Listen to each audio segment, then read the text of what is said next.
Good afternoon, everyone. Very happy to see everybody here. We've got a full auditorium, a wonderful program.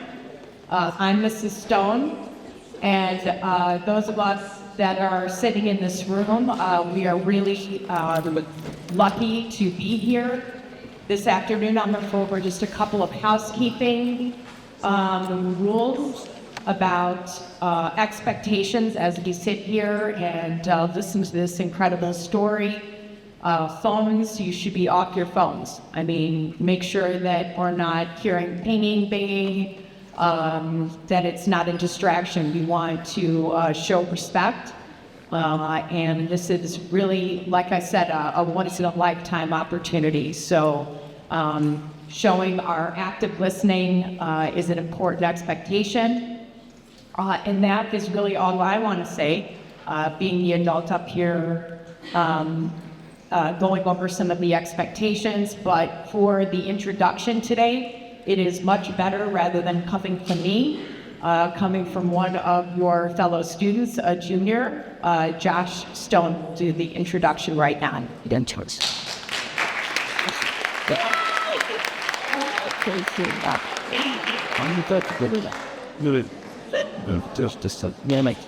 Good afternoon, everyone. My name is Josh Stone, and as a descendant of Holocaust survivors, I have been given the honor of introducing today's speaker, Israel Starck.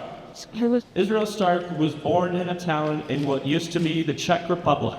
During World War II in 1944, at the age of 13, he and his family were taken to the largest Nazi concentration camp, Auschwitz-Birkenau. Upon arrival, he was immediately separated from his sisters and his mother.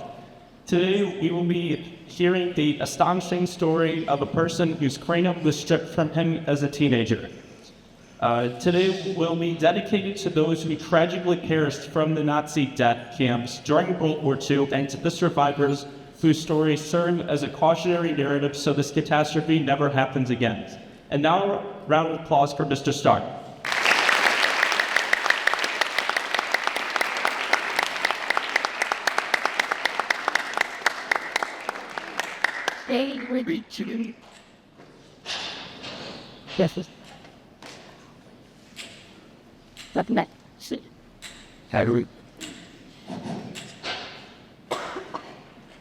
Good afternoon. Good afternoon. You know, if I can't leave for studying that. I think so.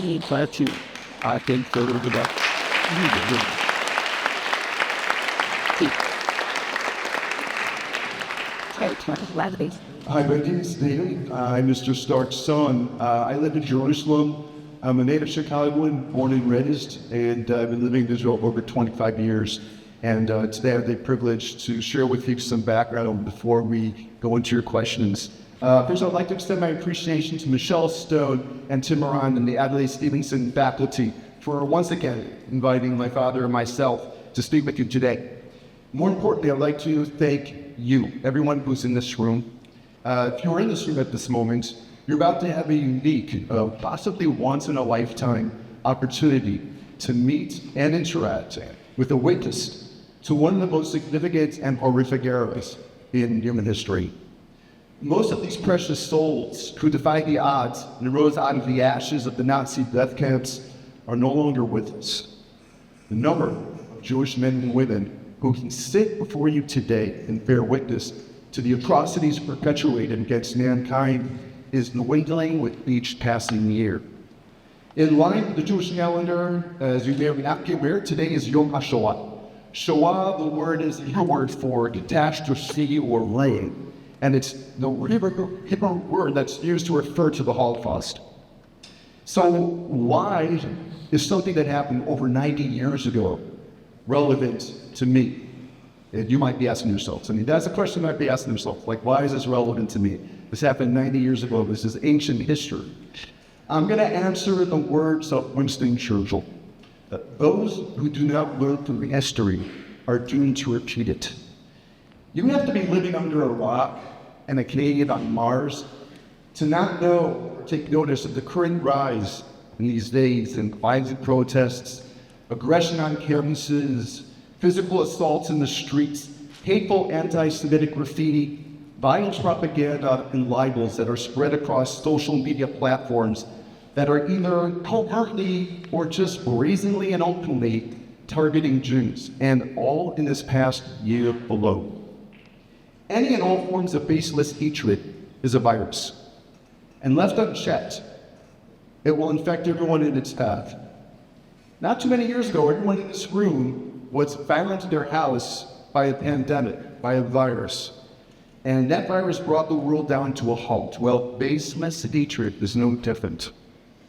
Now, I know you've all been introduced to Holocaust history, correct? Raise your hands. How many of you have already been introduced to Holocaust history? Perfect. All right. So you have a base understanding of what we're here for and what we're talking about. But I just want to review just a few key facts about the Holocaust. Number one, the Holocaust happens. Now, this might seem obvious to you, but the sad fact is that this point needs emphasis because there's it's unsettling commentary on today's socio-political climate that we need to emphasize this fact because there do exist detractors from both the far right or far left who will stop at nothing to deny or erase Jewish history. The Holocaust, second thing was the Holocaust was an actual genocide. The word genocide as of late has been abused and used as political ammunition, but make no mistake, the Holocaust was an intentional, calculated, and manufactured operation called the Final Solution that was meticulously designed to erase any trace of Jewish existence across Europe and beyond. And thirdly, the Holocaust was the epitome of ethnic cleansing. Between 1933 and 1945, over 6 million Jews were slaughtered by the Nazis, and in addition to that, 5 million non-Jews were murdered, made up of political prisoners, Poles, Roma, Jehovah's Witnesses, homosexuals, blacks, and the disabled. Now, with my father's permission, I will share with you a brief introduction that will give you a timeline of personal experiences as a springboard for your questions that will follow. And understand that after this, you're free to ask anything you want. You know, the whole floor is open. Now, Israel Starck, as he was known, as he was born, Israel Starck was born to Herschel and Hannah Starck in 1929. I'll let you do the math. In a town called Bahorian, which was just outside the city of Budapest, which was located in the Carpathian region of eastern Czechoslovakia. Srulik was the youngest of 3 siblings who were older, and all 3 siblings were older sisters, one of whom unfortunately passed away before the war due to illness. Srulik was an average boy, student just like yourselves, who attended school for Jewish and secular studies. And this was a time just a little bit before the internet, smartphones, and TikTok, so Srulik had to create his own trouble. You know, for example, like this small example, there was a time when Srulik had an exam coming up, and he was not prepared for that exam at all. So he knew something that other people didn't. His teacher, had a little stick they would use to point at the board or wave in the air or give someone a little hit for direction. And he took this stick and he rubbed it with garlic. Why did he do this? Because he knew something that others didn't. This teacher was pretty allergic to garlic.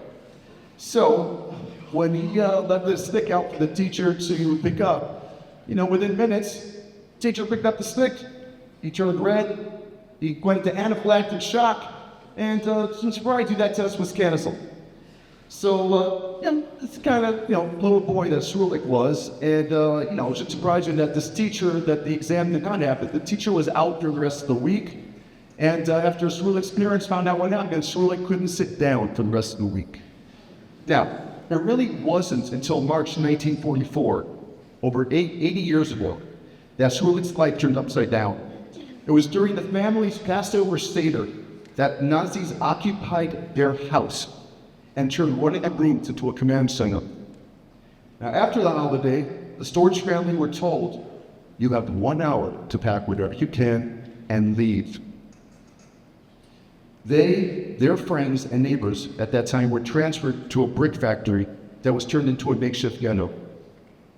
The following May, all the Jews of that ghetto, numbering about 116,000, were loaded into cattle cars, freight train, and told that they were being relocated to work on Hungarian farms.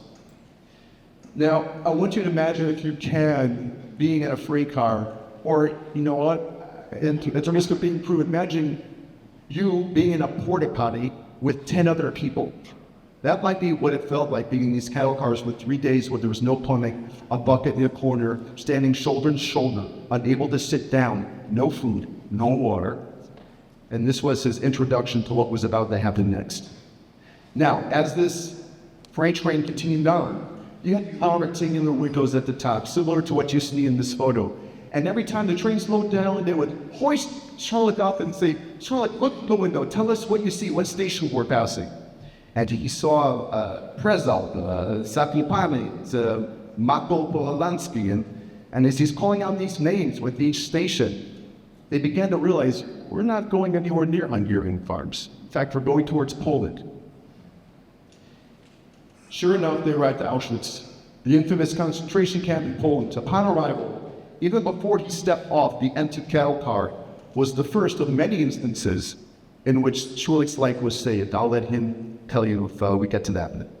However, shortly thereafter, he and his father were separated from his mother and 2 sisters, and that was the last time he saw his mother.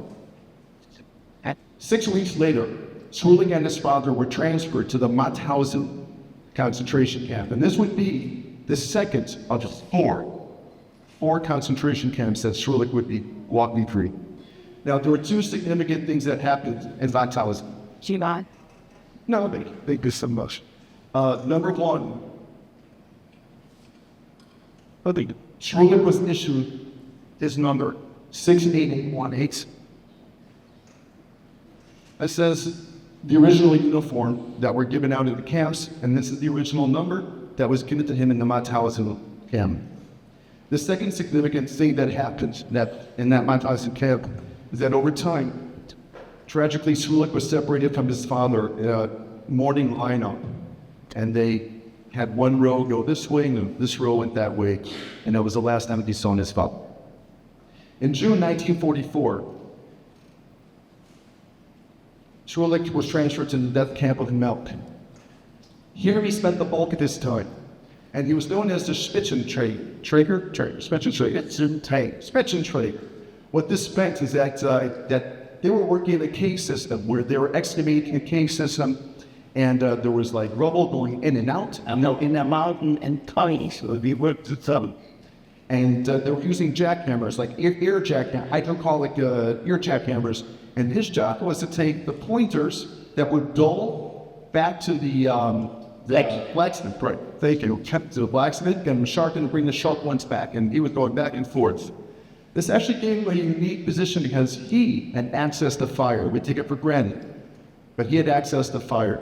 And just a quick note about that: there was a time in this camp where many people were falling ill, deathly ill, and they knew it was from dysentery.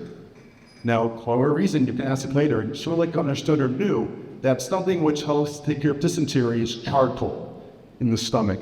So he managed to get from this fire charcoal, and he managed to bring it back to his friends that were suffering from dysentery.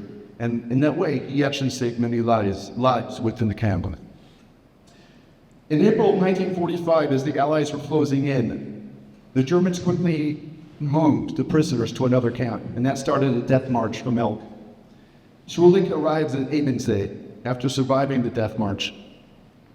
And Ebensee would be his last and final stop in these camps. On May 4th of 1945, the Germans actually retreated from Ebensee. They looked up at the pillories and saw that the guards were no longer there. On May 6th, 1945, was the liberation from Ebensee. The Americans arrived, and it's described as the prisoners running up to the tanks and kissing the steel treads. And the Americans opened up the turrets and saw all these walking skeletons. And their first impulse was to throw some rations out. They threw food out at them. And the minute they did that was a surge and a crush, and lives were lost in that moment, so they pulled back, they stopped what they were doing. But there's much more to the liberation story, and I'll leave that for Mr. Starck.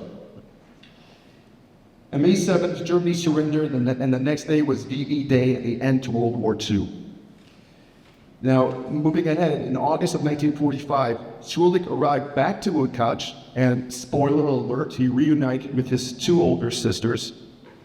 And during this time that they were in Europe, his two older sisters married, while Schulich made repeated efforts to immigrate to pre-state Israel, but without success. In August of 1947, Eleanor Roosevelt sponsored the immigration of 500 war orphans, and at the age of 17, not too different from the age you're at now, Schulich boarded the SS Burning Idol and sailed to America by himself with nothing but a valise and $2 to his name.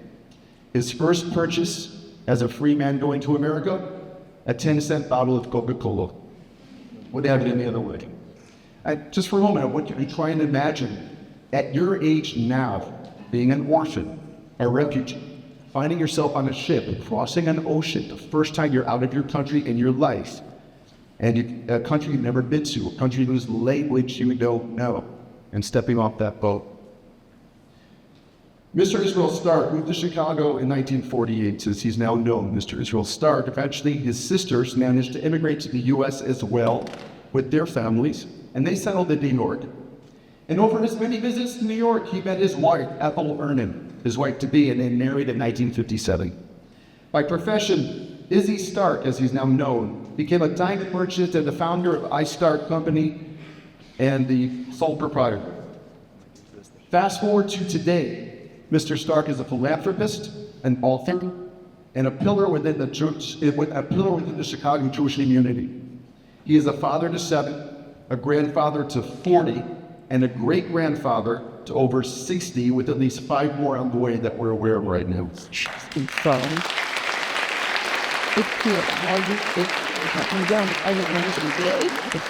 And that's what we call a small victory. Okay, so now I will encourage you, I'm going to hand this over to you now. I'm going to encourage you to take advantage of this opportunity. Now, a lot of you were kind enough to send us in questions ahead of time. So we're going to start with that. So the remainder of this time is really for you to get to know Mr. Starck and have a conversation with him and ask him about his life and his experiences. So please, I'll throw out the questions because I have them in front of me.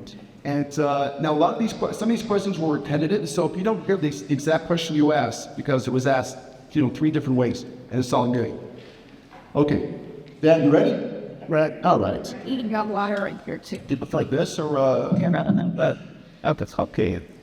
All right. So First of all, I would like to take a moment to issue the following thanks to the following people. I would like to thank the Almighty God for allowing me to be here and present to you my experiences that I have done so many times for so many years in many different cities. I would like to thank Ms. Stone and Josh, especially for the nice introduction. And of course, I'd like to thank David again for giving us a synopsis of my experiences during my struggles in the concentration camps. Unfortunately, I must say, there is less and less individuals who have experienced firsthand the so-called, what they call it, the Shoah. I have many different names for those atrocities, for those times. And there's so many, less and less, every moment there are less and less individuals who can face you and tell you what I'm going to tell you is something that I myself have experienced, I myself have witnessed, and so forth. Of course, David knows a lot of it.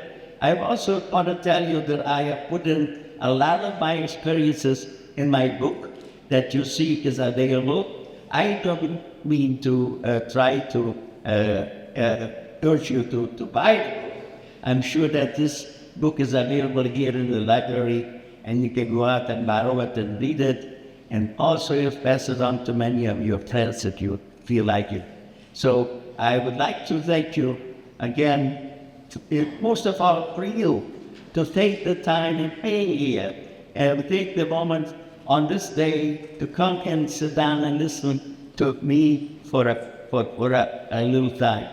As I said, I've been invited. I have 6 invitations to speak today to many different places in the great United States, all expenses paid and so forth. But nevertheless, I chose to come back here.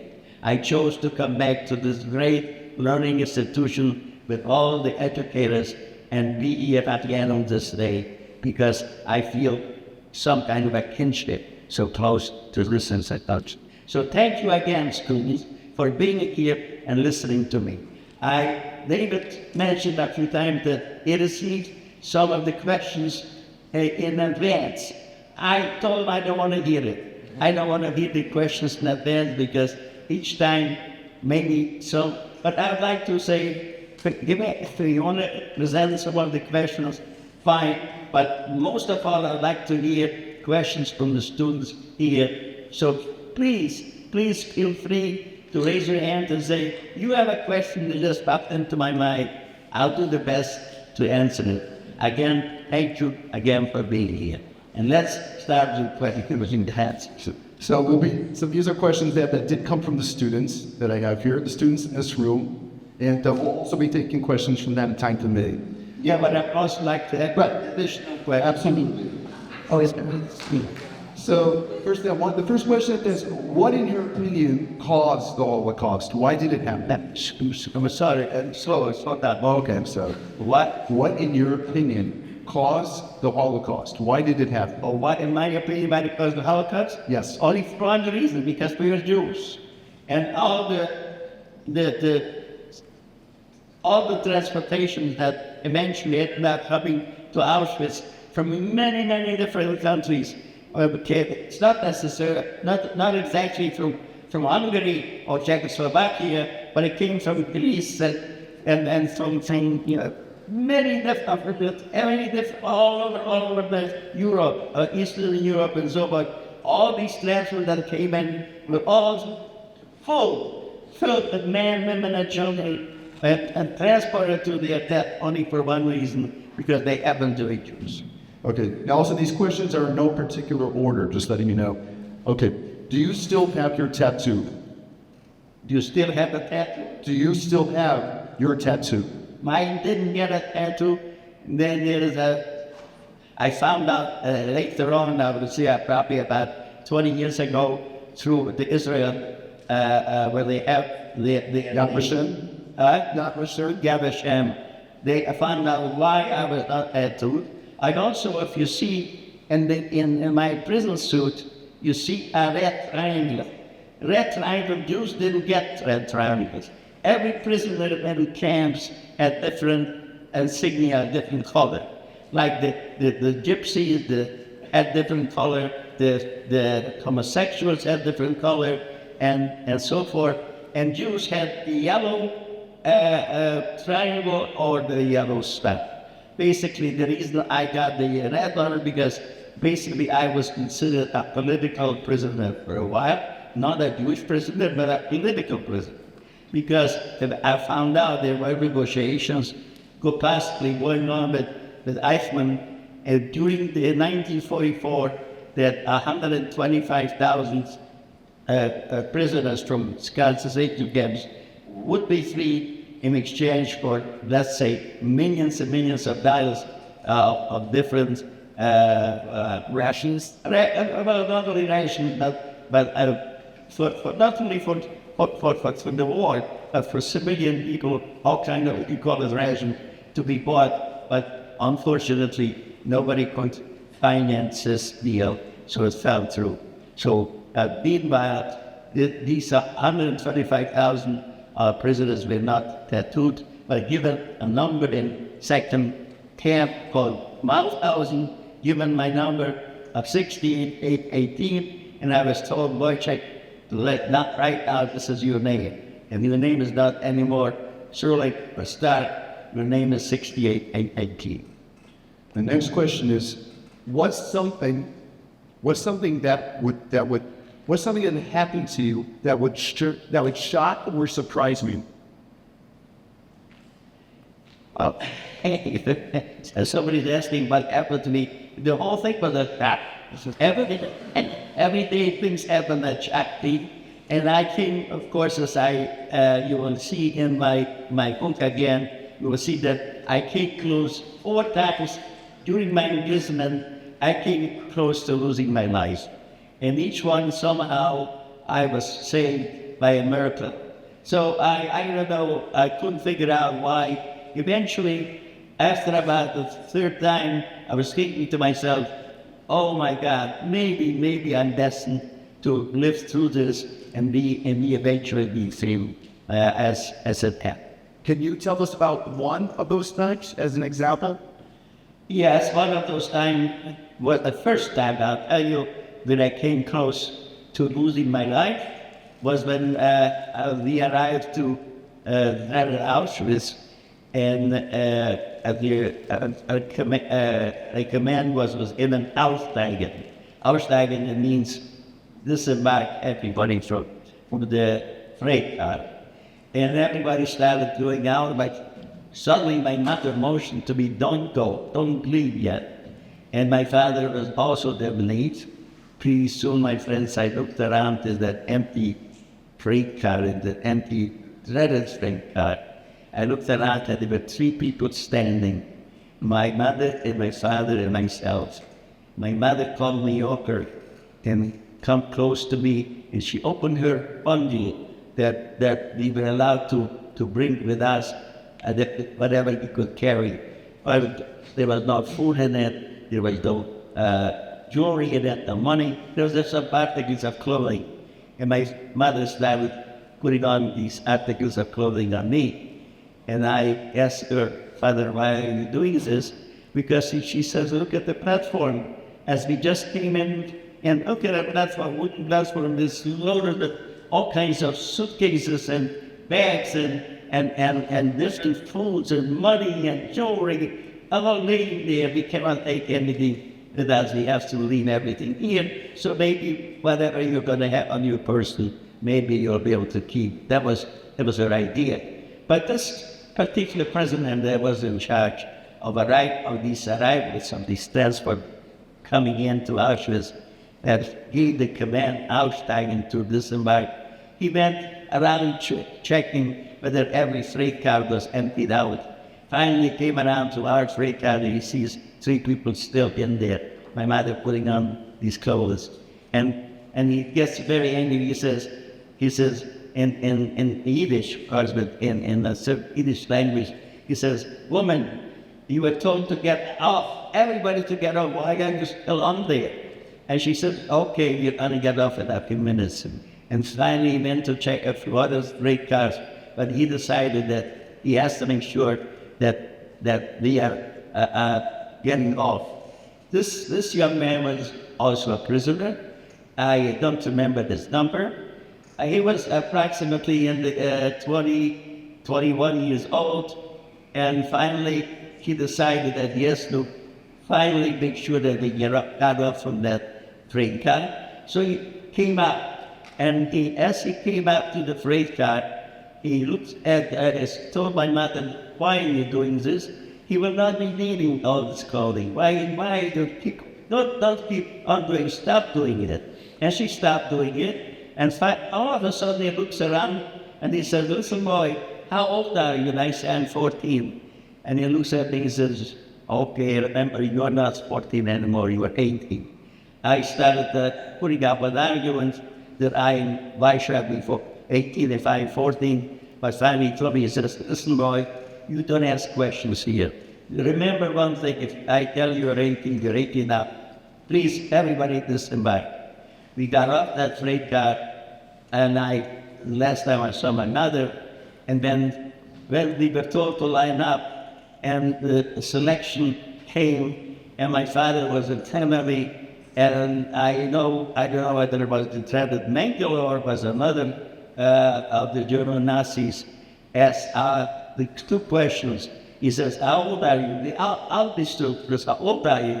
That was the first question. Second question, kannst du arbeiten? Can you work? And my father, he said, yes. And my turn came, and I had all this clothing on me, and I also was a little taller, 14-year-old boy. And again, he asked me the same question. He says, how old are you? And I saw this young boy in front of my eyes saying, you're 18. And I say, 18, which is 18 in German. And he says, kannst du arbeiten? And I says, jawohl. And he finally told me to also to go in the same direction as my father. Would I have told him I'm 14? I probably didn't like to hear anymore to face. Thank you. Okay, so next question is, What did you have to endure in the concentration camps? Or can you describe maybe a typical day in the concentration camps? What was a day like? Well, first of all, we didn't have any access to showers. We were showering with warm water. There was cold showers available, cold water available. And not everybody was really in the moment to go and take a cold shower. But I was with a group of about 7, 8 friends my age, and many times we went and washed each other's bags and we rubbed the sand so that we got back some energy and life in ourselves. But eventually we went to work and the work was outside of the camps. We were located in certain barracks. All the prisoners were located in several certain barracks. But the work was outside. We worked, as David mentioned before, in a mountain, digging deeper and deeper and making tunnels, which eventually were reinforced by cement in order for it to eliminate the problem that I might be in again. Fortunately, this mountain was not stone. It was basically sand and pebbles, and there was a conveyor belt running deeper and deeper every time into those tunnels. The prisoners were shoveling the debris on this conveyor belt. The conveyor belt took it out. So that was my job, was to carry those pointers from the prisoners used to advance or drill into the mountain to sharpen, since he couldn't couldn't have a fire inside tunnels because they would eat up all the oxygen. So the blacksmith was outside, and I carried the pointers to him, and as he sharpened the pointers, I carried the pointers back in, distributed to the prisoners working in the tunnel. Okay. The next question is did you know where you were being taken? Do you know what was going to happen to you? In other words, how much did you know or not know before the Germans came to your town? You're talking about people, about you were still in all. Yes. Well, I will tell you something. We were still at home. Let's go back to 43 and 44. We were taken and transferred to Auschwitz in the beginning of 44. I would say probably around March or April. We were transferred to this. But meanwhile, I was still living with my parents in the city I mentioned the city was called Munkach. And I was with my parents. I was the only boy, and I had 3 sisters. There was my 3 sisters were very, very affectionate to me because I was the only boy in the family. So again, you want to know what the regular name? Yeah. How much do you know? How much? How much did I call? What did you know? Well, there were some. Can let me tell you, my friends, my family did not have any radio in the house. I mean, certainly, forget about elevator, was not in existence at that time. But we didn't have even a radio. But my sister had access to a radio at the neighbor's house, and she went many times to listen to the newscasts at the neighbors. And of course, most of the newscasts coming in came from the German hierarchy, telling everybody about the wonderful victories that they are having in the war and so forth. But nevertheless, we also had certain messages coming to us. What's going on in Galicia, called Galicia? What's going on in a place called Avia, where unfortunately, my friends, I can tell you that there were children and men, women, and children were standing next to open graves. They had to dig their graves, and they were machine gun. Men, women, and children were machine gun, and we all into that grave. I also saw, unfortunately, I saw a picture that was taken from some of the German soldiers that they had contractors, they had put up babies, little babies, and they had contractors. But at that time, that was, everybody talks about Auschwitz.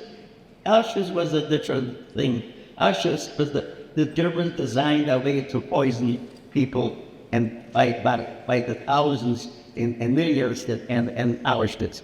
But very people know what went on in Poland and about these murders that went on by certain different individuals who were collaborating with the Nazis and so forth.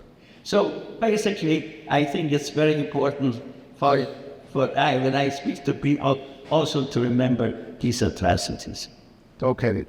When you were in the camps, if you were given the opportunity to do something about it or fight back, what would you have done? Or what could you have done? While I was in the camp and struggled to maintain my life and constantly try to somehow still my hunger pains, that was the biggest thing in every prisoner had only one desire, how to still this hunger pains. Because they issued only enough bread for us, for enough, a little a warm soup, so-called, with rotten vegetables, only so that they should keep up our energy in our lives to do the work for that. Once you were not able anymore, because you got weak or dysentery came in, you were not able to do this, you ended up in a revere called the hospital. Revere was a hospital. I have known dozens and dozens of prisoners of my friends who got sick and couldn't work anymore, and they ended up in the hospital, but they never came out. I don't know anybody that ever checked into that hospital that checked out. Anyhow, this was constantly what was going on in camp. Could you have fought back? Could you have defended yourself or done something about it? I will tell you something. When we arrived, they took away everything. They took away our watches, they took away their pens, they took away our paper, they took away everything. We didn't have anything. Only the lady could say whether it's daylight or night by looking in the sky and so forth. So we didn't have anything to this. How could anybody in the camp in any way resist?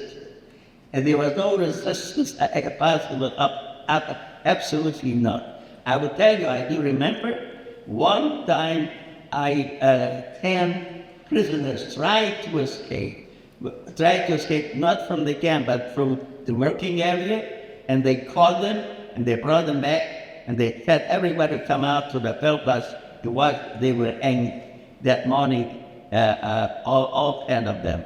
So unfortunately, I didn't know any of them personally that were out of the end, but there was absolutely no resistance in any way else. Now, the question is, these are written questions? Well, these are questions that they submit. Yeah, but I'd like to have also maybe questions for these nice young ladies and ladies from them. Oh, we can mix it up. We can go back and forth. Right, maybe, please raise your hand if you have that. So, I'm going to ask yourself, yes. I have been. Can Wait, did it have? I guess, yes, that makes sense. That you shouldn't do. So you didn't. There's a young lady. And the government starts here and down the state in the Spain. Which is that? You're must. Well, thank you. See the she looked as a son as a hens.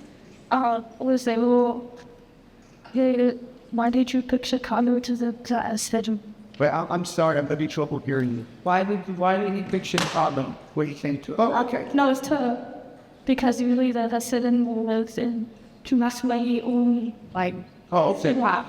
Okay.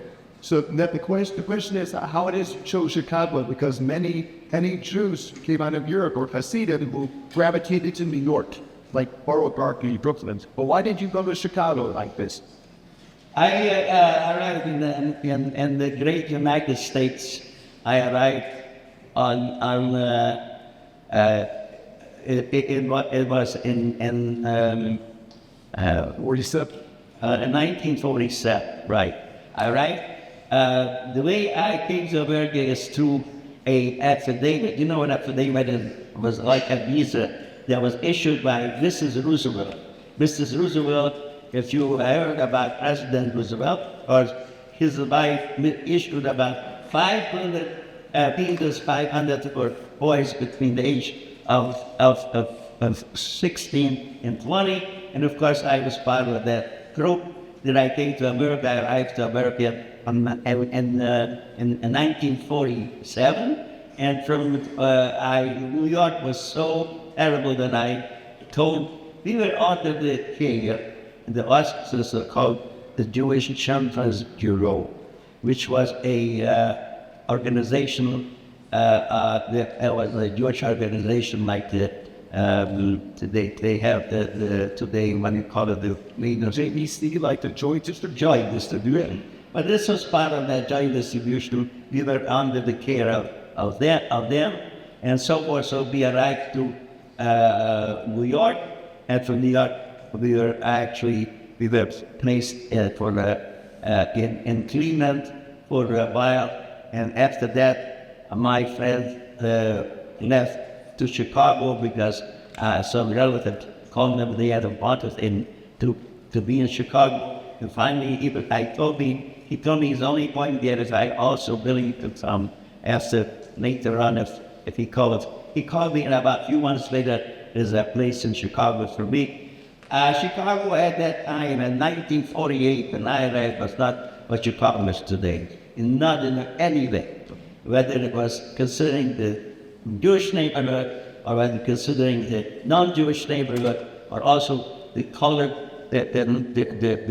I would say the colored people who were also absolutely forbidden to live in many neighborhoods because the city mayor and the politicians wanted that. Fortunately, that's changed, and thank God. So right now, anybody can live in any neighborhood they want, and I've been very happy to live still. Still have my wife, who's also 10 years younger than I am, but thank God she has some complaints, and I told her, keep on complaining. No, it's quick also, since you mentioned, how did you get selected by Eleanor Roosevelt? How did that happen that you got selected there? I was selected especially by her. My sisters were also in, and I called a displaced person camp after the war, and they saw a sign on a bulletin board. They saw a sign that every body who survived the camps was at that age should register, and they'll be able to go to America through the visa of the business Roosevelt. And my sisters were not in the same displaced person camp after the war with me. I was in a different one, but nevertheless, I registered my name over there as somebody that is eligible. Do you know that they did that? That you don't? No, I had no idea. Suddenly, I get a notice one day where I was trying to bring out to go to Israel. I get a notice that I should report in Bremenhaven. Bremenhaven was the port who was covered on the ship's sled. I was not ever there, in Germany. So I was in a very, very terrible mood and in depression because they would not let me go to Israel and I wanted to do. So I said to myself, I am not going to fight anymore about getting into one of the transfers to go to Israel. I'm going to go with it. Since I have that letter, I have that permission, I'm going to take advantage of it. And I did. And I arrived in 1947. And approximately around August, I arrived in New York. You think another question from the room? Yeah, we're going to take a question over here. There's a young lady who gets her pass. Sit down. Yes. I know you said that you and your sister immigrated separately to America. How were you guys able to find each other? So let's split that in two parts. Number one, how did you find your sisters after you were liberated? And then, how did you join together in America? Okay. Once, you have to realize once we were liberated and we were standing already with some sustenance, with some food in our digestive system. There was the only thing, when we were liberated, the only thing on everybody's mind was food, food, food. Give us some food, because everybody was fighting. And those days, in the last week or two, we didn't even get any rations that we used to get. So there was absolutely people by the other side from hunger and malnutrition. So consequently, the Americans who liberated us put up kitchen, field kitchens, they gave us food. It was not the right food as you will see in my book, because many people died because the digestive system could not tolerate it. Eventually they gave us food that we could tolerate. And finally, when we were liberated, now we started to realize, we started questions what happened here. Nobody, we were in the camps, myself and my friends and everybody else, there was no time to start asking, what happened to my father, what happened to my brother, or what happened to my uncle. No, there was no such thinking going around. Basically, the thinking was going around, how am I going to still my hunger, and how am I going to get rid of the lice that are eating me up? So a question that I was basically in the camp. But after the liberation, finally they realized that we started asking these questions. But nevertheless, there were no telephones at that time. There was no way of calling up my city and say, Uncle Jack, is my sister there, or my father, or my mother, and nothing. So everybody had only one thing. And in order for me to find out anybody else survived, I have to fight my way back home.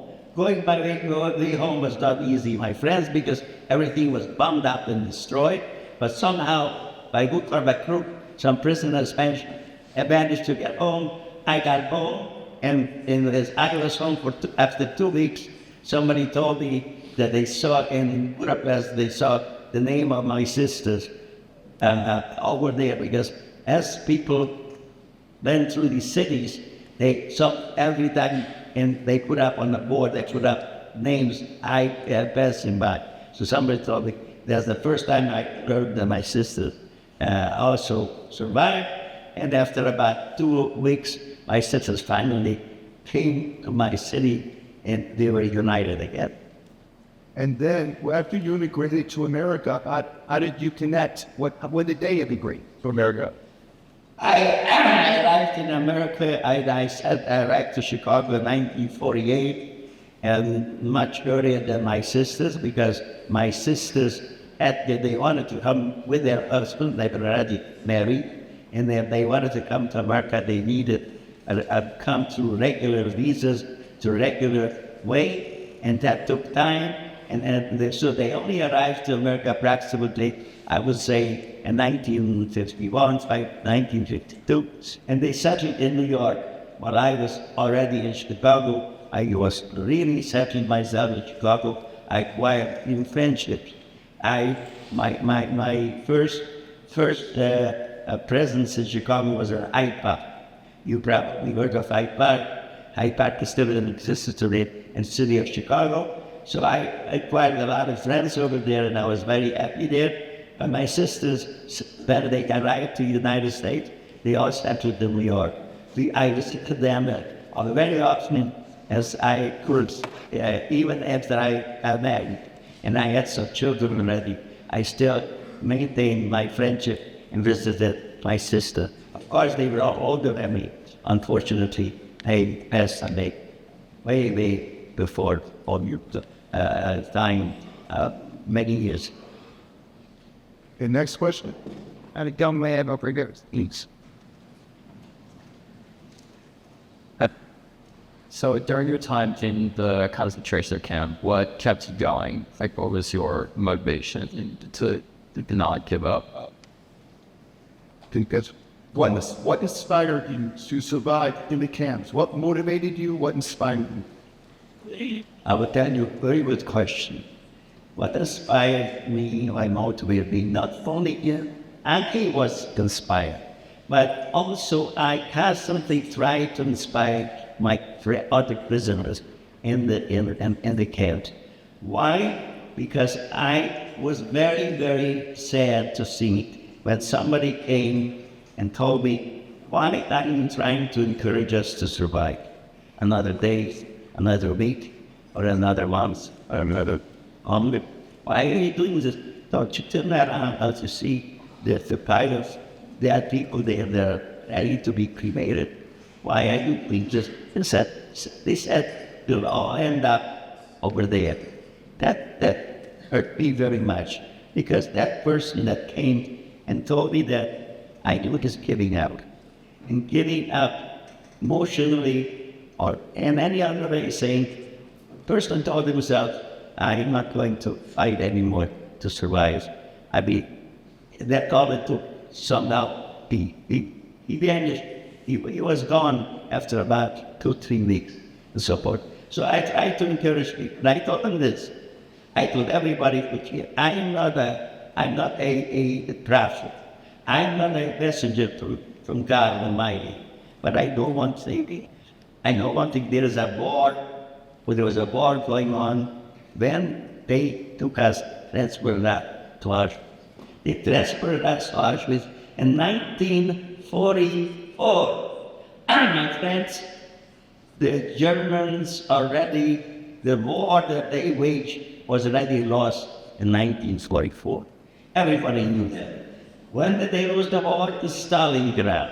If you read history, you will know that Stalingrad was in Russia, and they lost there at least 300,000 soldiers because of what it was the winter time, and they were not totally prepared for that. So the war was over when after Stalingrad.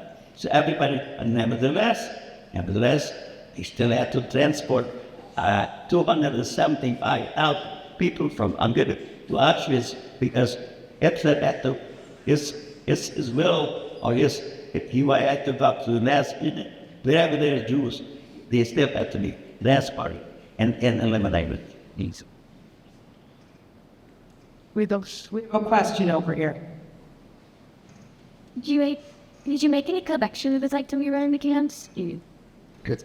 What kind of connections or friends did you make in the camps? And the second part, did you keep in touch with them afterwards? As I mentioned before, I group of about 7-8 of those friends that were my age or a little older. And we all tried to give support each other. There was a time when I was punished severely, and I was gotten 25 lashes, not with a plain rope, but with a very I was black and blue for all over for about, I could say, 2-3 weeks. But nevertheless, they helped me after that to get into camp. They helped me get up in the morning, and they they dressed me, and they washed me. So we were supporting each other very well. But also, there were times that we felt we also have to try and support all the other prisoners ever and out there. There was different barracks. Our barrack was number 23, and there were about 350 prisoners in large India in 3 tiers, or there were 3 tiers of beds. And so but unfortunately, as I would say every morning, I say there were 375. Every morning there may have been only 350 that woke up. But nevertheless, they always brought new material, new others to fill the empty beds of the empty barracks. Yeah, well, not the barracks, but also the people who were sleeping. Upright twins. So that was basically what was going on in so forth. And did you keep touch with them after, like, did you people keep a connection with that? Yeah, they were all standing at the time when we were liberated together. So that was a really wonderful thing. And after that, as I said, somehow everybody had to, by hook or by crook, will get back to their birthplace or to their city where they originally came from. Only for one reason, in order to find out who else survived, who else would return. Maybe my uncle Jack returned, or maybe my sister, or maybe my wife. So that was the reason everybody somehow had to get back. But after a while, you realize we are now here under the Russian control, because Eastern Europe, where I came from, at the time that I got back to home, was already under the Ukrainian Russian control. And we knew, and there were a lot of very high-ranking Russian officers, and they told all the Jewish people that came back from the camps, you know, this border of Arabic house, so even a fly will not be able to get through. So we would advise you that if you want to leave now, if I still can. So there was a period of time in 1945 that between let's say August and December, where people were allowed to leave, and then people left by the thousands. They came through Czechoslovakian border, and we all went to Germany, where eventually, and I mentioned displaced person camps. They even have displaced, and we were at that time under the auspices of those camps. We are under the auspices of UNRWA, which means the United Nations, and so forth. So consequently, everybody tried only to one reason to get to this displaced men, because in order to get to Israel, that was the aim of thousands and thousands of people. The only way to get to Israel was through some non-legal ways. And there was the big story. There's a book written about the Exodus, which was a big ship. They agreed to transport some thousands of Jews there from displaced camps illegally, and the British confiscated that boat and again took all the people from the boat and put them in prison again. So that was part of history. So consequently, as I said, most people had to go back to home in order to find out who else survived. I'm going to jump to a question here, and we'll go back to the students. I hope there is time because I really enjoy that. I'll let you know when we're done. So the question is, like, did you or your family, and I guess by your family we're talking about maybe your sisters, experienced any short or long-term trauma following the war? And you experienced any personal trauma that your sister experienced? I will tell you, personally, I can tell you I am very, very thankful that I did not die. I dream many times, like everybody has some dreams. But I never had some terrible dreams of the things that I witnessed. Many things I witnessed that I'm not talking about. many things that I witnessed, and I put it in I did not put it in the book because I did not want. I know a lot of young children and young people read my book, and I don't want them to sharpen. So I basically just describe all my experiences and my struggle to survive in the camps. That is all there. But basically, I did not always this basic, right? Did you experience any trauma? Oh, so basically, no, I was very fortunate. The reason I'm speaking about my experiences for so many years, starting as I was in the last 40, 50 years, for many different institutions, not only but I have so many different institutions, Jewish and non-Jewish colleges, universities, all over the United States. The only reason because I feel it is so important for you as the young people and future generations to know and guide your children also that what happened approximately, I would say, about 80 years ago, and that we should never repeat itself. Unfortunately, we live in a very, I would say, not very relaxing times. There's a lot of this agreements going on and so forth.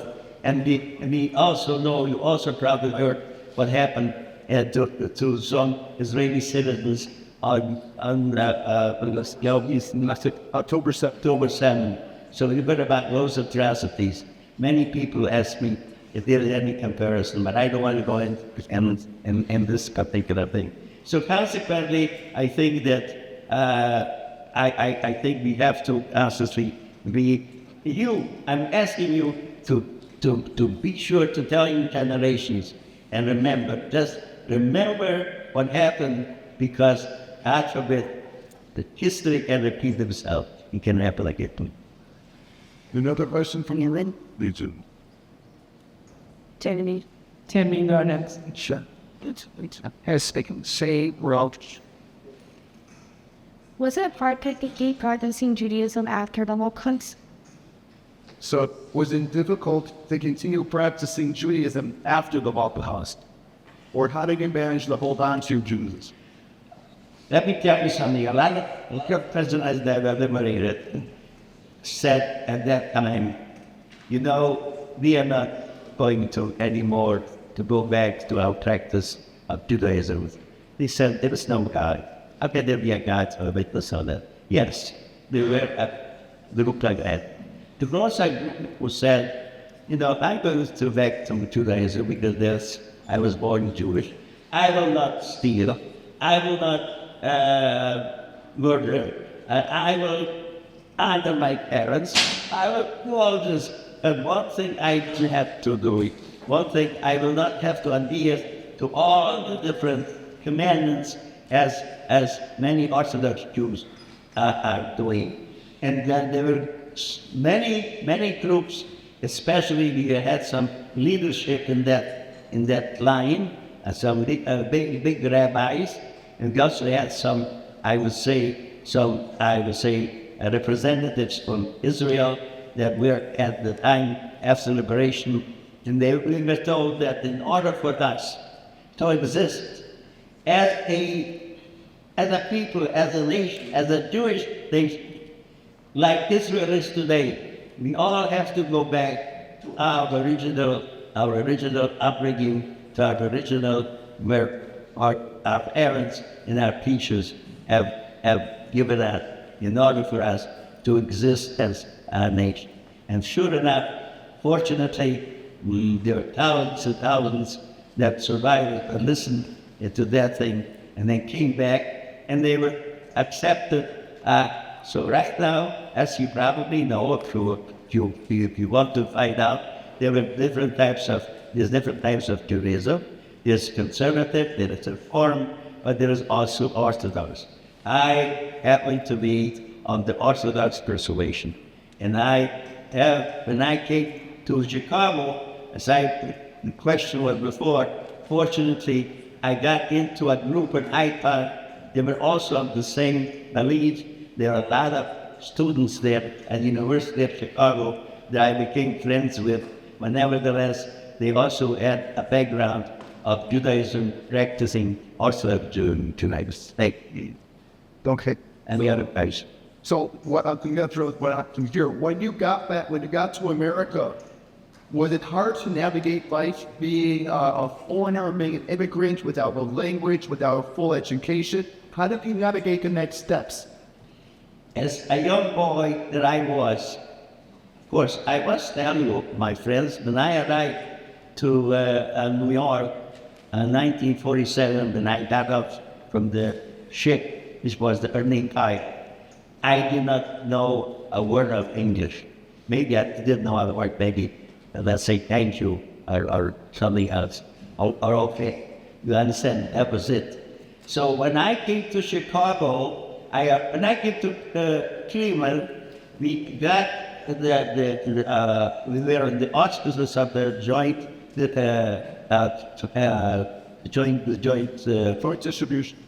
distribution.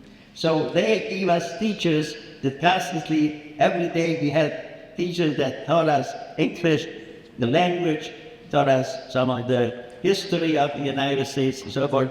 So I was very, very a good student and I acquired that in Isis. And it wasn't very long that I started really acquiring and speaking the English language came to me very easily. And when I arrived in Chicago, even though I was told by the Jewish Federation that they will sponsor me wherever I want to go, what school I want to go to, and so forth, but I said, thank you very much, I want to be on my own. My first job was to accept a job as a good humor man, a good humor ice cream man.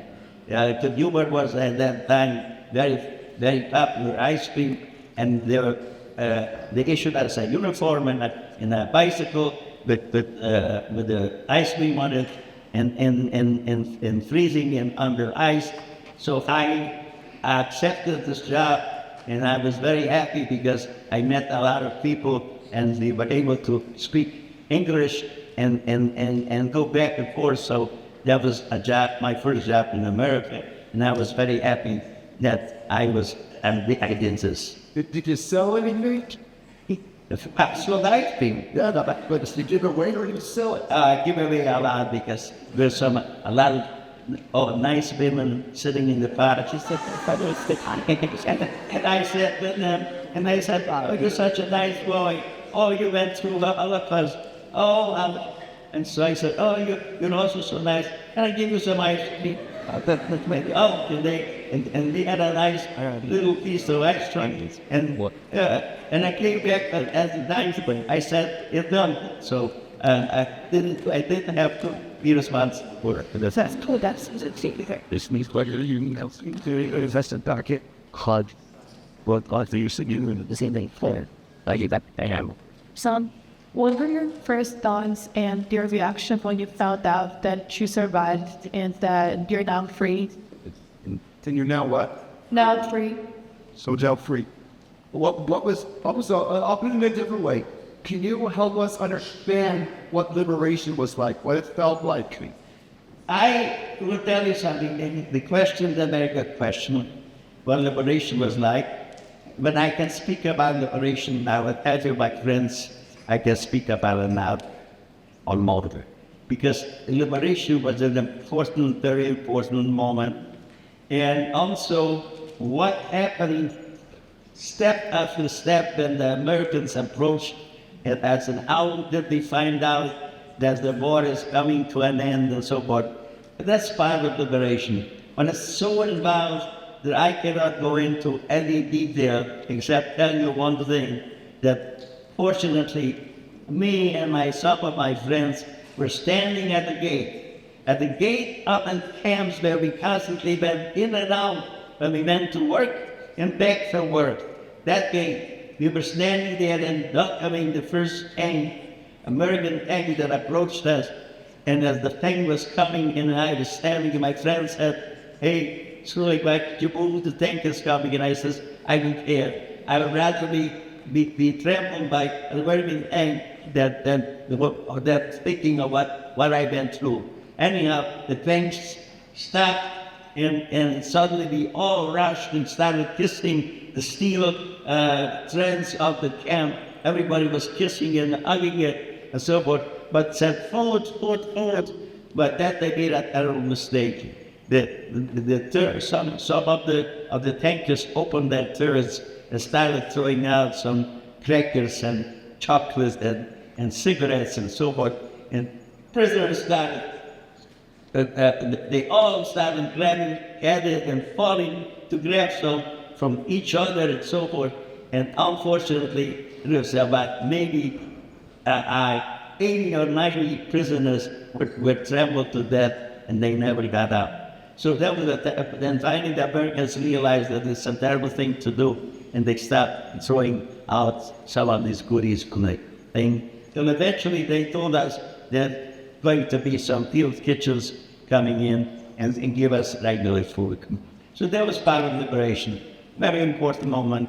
And I said, it's such a good question, and I can keep on speaking about every moment that happened, but time does not allow me to do that.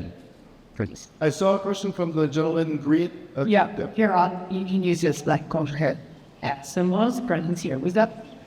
Just something that's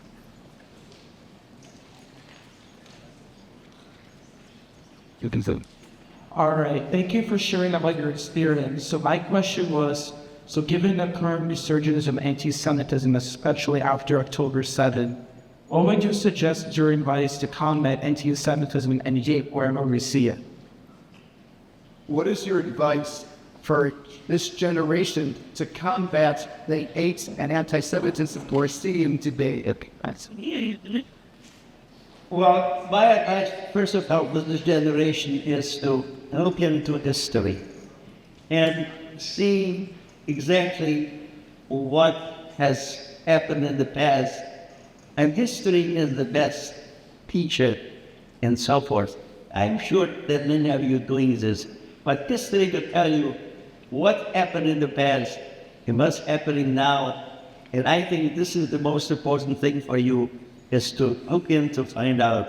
And I believe that once you look into history and see, like people today who are anti-Semites and all demonstrate against Israel, I will tell you something. I found out through many different sources that I would say 80% of these people that demonstrate against Israel don't even know where Israel is located. They don't even know where Sudan is located. They don't know where Egypt is located.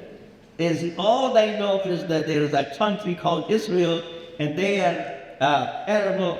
They are killing men, women, and children. There is atrocities going on that constantly all day, and they know that, and this is so. So this is the terrible thing. But I'm saying the fact that all this is taking place is only for one reason. And my friend, this is ignorance, because they're ignorant of the history of the world. They don't know what Israel exists. They don't know why it was established. And you, my friends, you are sitting here now. I believe that you are as institutional, like the Adlai Stevenson High School. And I'm sure that you are getting history and you're learning many things, and many things that you don't get, but you still would like to know. I'm sure that you know there's a library with all kinds of different history books. There are books written by Churchill about the war. There are books written by so many important people. And if you want to find out, you get to find it out. So please do so. And once you do this, you try, and also you will get this over to your future generations, because you are all in God willing, eventually get married and have your own families and children, which is future generations, and also give it over to them that things should not be repeated again. Okay. I've got a real question that was given in advance. How did you find out? And how did you find out as all your parents perished? Did you know how your mother perished, how your father perished, what happened to them?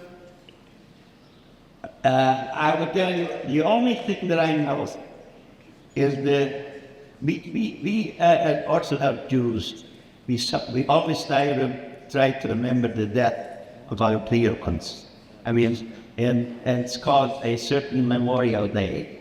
And that Memorial Day, I think, basically is try to remember of, let's say, you lost a parents, a dear father, mother, or God forbid you lost somebody else. That day is called Memorial Day. As often used in life, I can. And then, and we also say a certain prayer, and we go to the synagogue just to pray for this person that they are memorialized. So that basically, that's the way we do it in today. And So how did you find out what happened to them? Did you get to find out? well, as I mentioned before, that when we finally exited, finally left the freight car, that was the last time I saw my mother. My mother was actually killed that a few hours later as this Jews from that transport who would not be eligible to go to work, like I described, I think so, especially women with small children, or especially older mothers and so forth.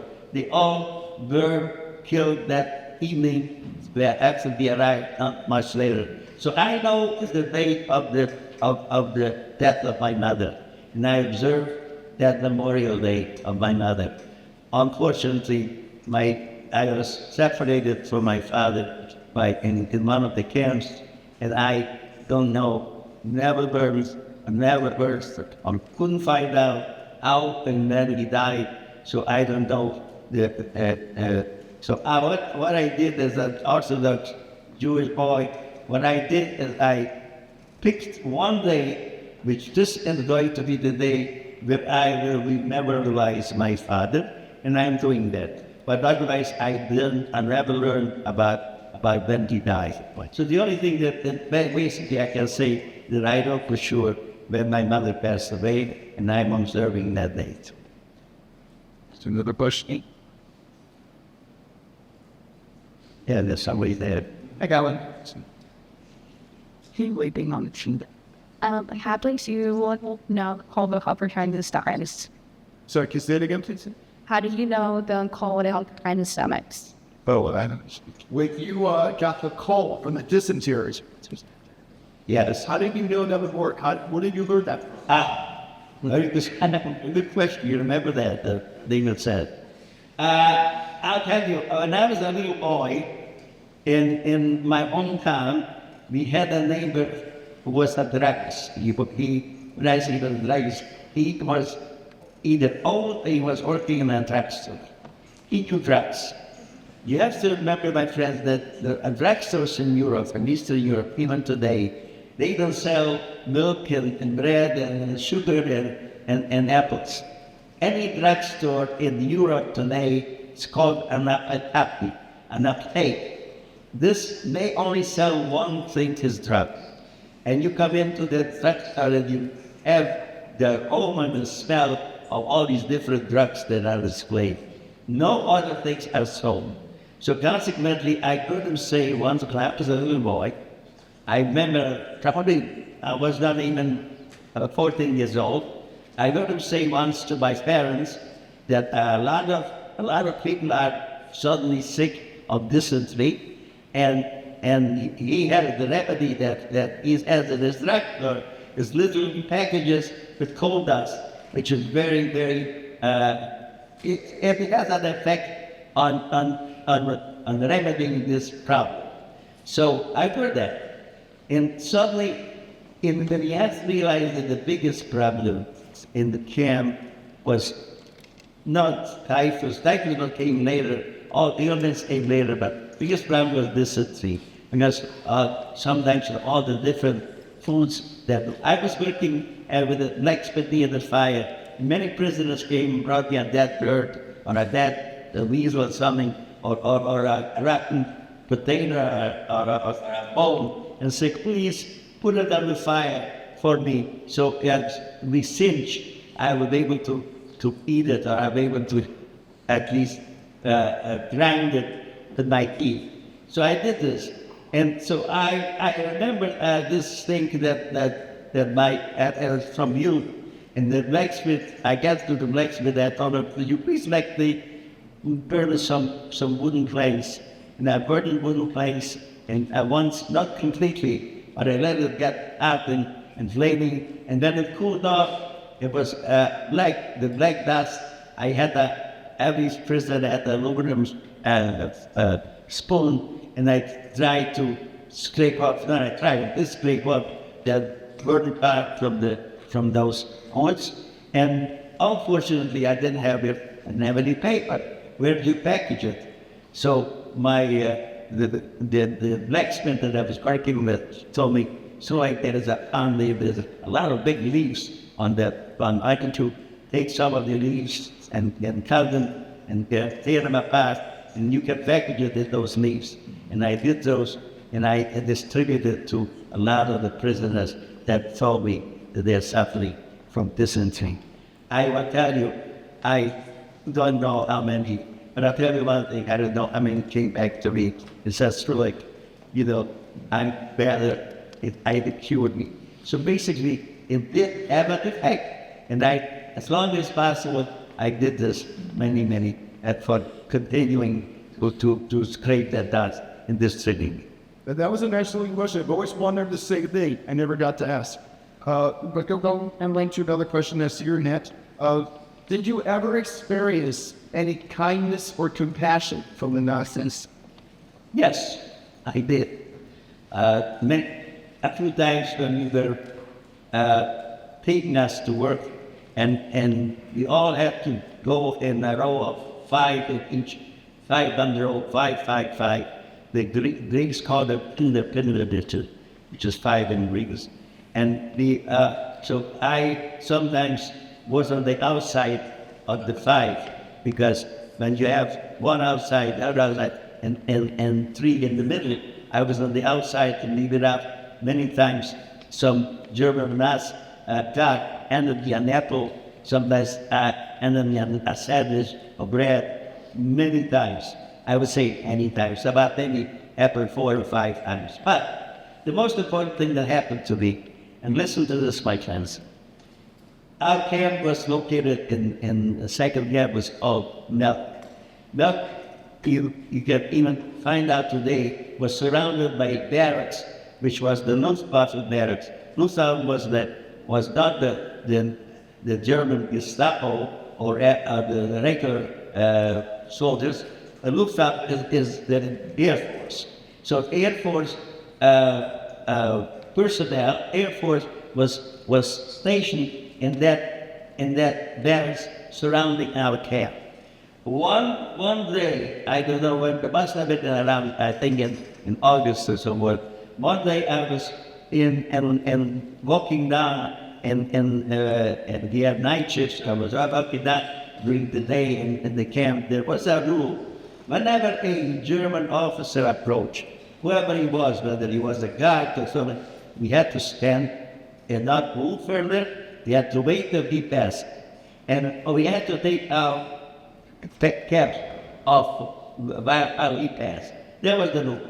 So suddenly I'm sort of seeing in front of me in the distance somebody approaching in a uniform with all kinds of medals and fur collar and so forth. Somebody's approaching me and I suddenly stop and I take off my cap and I standing there waiting for this individual to pass me by. That was the rule. And I could see he's a very, very important officer, maybe even a general or something in the Air Force. And as he passes me by, suddenly he stopped. He was stopped about maybe 5, 10 feet from me. He was facing that way and I was facing that way. I did turn around and he told me, the reason I didn't advance because he told me, halt. When he says, I stopped and I was sort of froze. I figured, what's going to happen now? Maybe I did something wrong, but I didn't do anything wrong. So finally he says, suddenly, can you hear me? He says, can you? And I says, yes. Yeah, boss, I can hear. And he said, es wird nicht mehr lange dauern, ultimal aus. That means in German, he told me, es wird nicht mehr lange dauern. It will not last much longer. And when he said it will not last much longer, I am sure that referred first to the war that was going on. He says, ultimal aus. He says, hold out, try to survive. That's what he told me. And I am listening and I felt it, I'm afraid to turn around. And finally, I hear steps that he's leaving. And at that time, I turn around and I see he's already gone. I start running. I'm running to the barracks. And I come in and I said to my boys, you know what just happened? I said, this is, I tell them the whole story. They look at me and say, Skulik, why are you hallucinating? Why I can tell you that something that you dreamed up? And I says, come on, how can I convince you that this actually happened to me?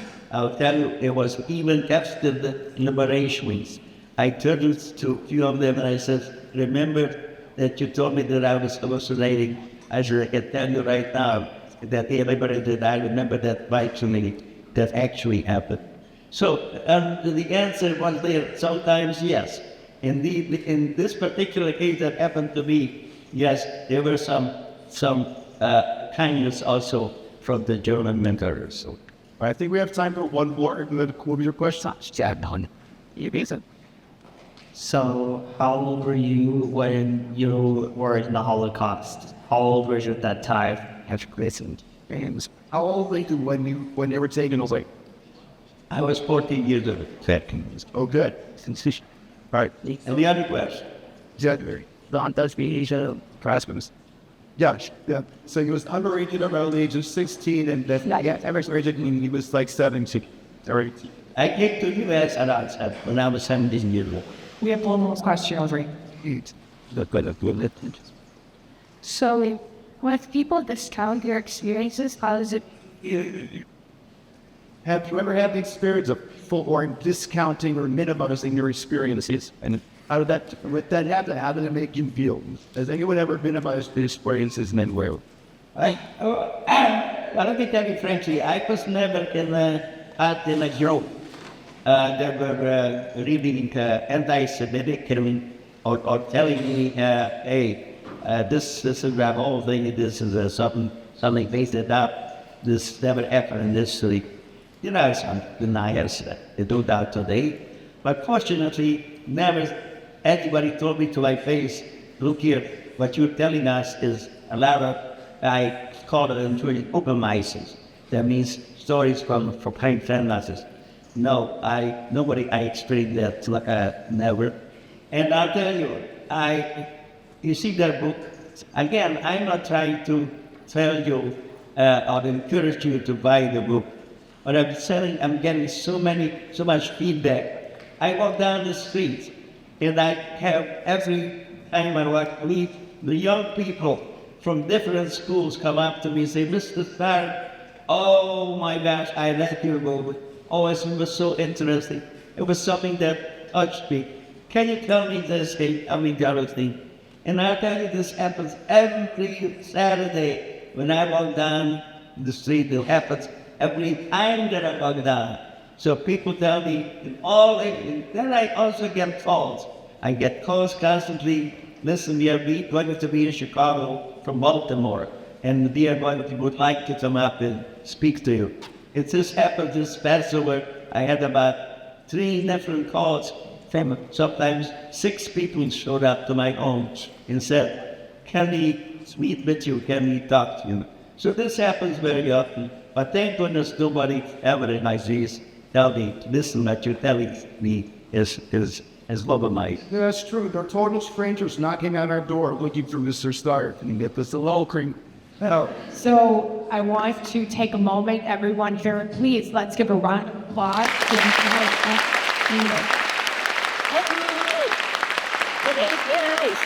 To